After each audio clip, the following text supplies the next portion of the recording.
Hey everyone, welcome to 2022. Hey, as we kick off the new year here, I want to talk about being impatient in the short term and very patient in the long term. What do I mean by that? So we've all put together our plans, our goals, our budgets for the upcoming year, right? And so as we start to get going here in the first week in January of 2022, we get the whole year ahead of us.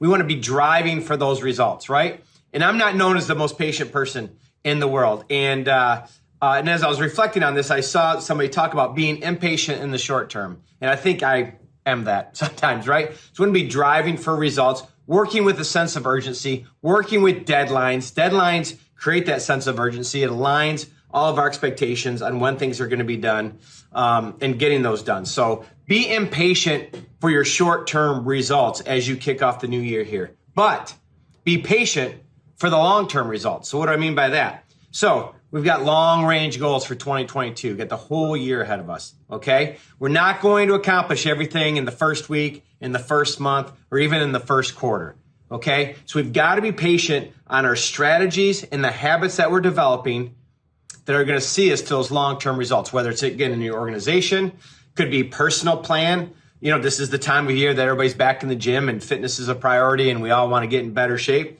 That's not going to happen overnight. You've got to have a plan and you've got to be disciplined to work on that plan, right? And take those actions throughout the whole year and see those long-term results. So how do you stay patient that way? How do you balance it, right?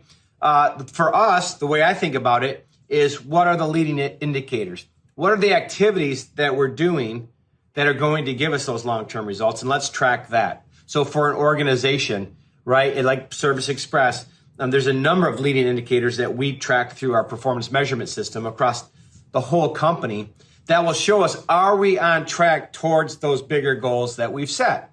And if we are, great. How do we make sure we stay on track? Maybe we're trending ahead and we say we want to go a little faster. We want to invest in the area a little bit more to go faster.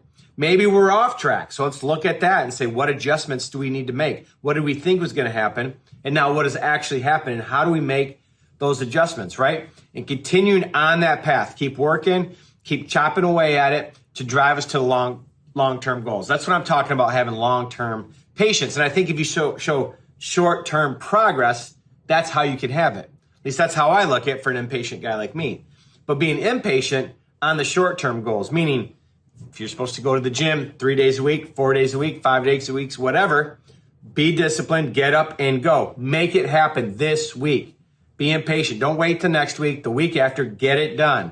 What are the other habits that we're doing within the organization to get out there to hit those long-term results? Let's be impatient and work with a sense of urgency today, knowing that's going to lead us to the long-term results. And so it's kind of a contrast, but if you sit and reflect on it, I think I'd like to encourage you to reflect on it in your organization, in your leadership spectrum, in your personal life, wherever you have. How can you be impatient in the short term and very patient in the long term? Let's go get it in 2022.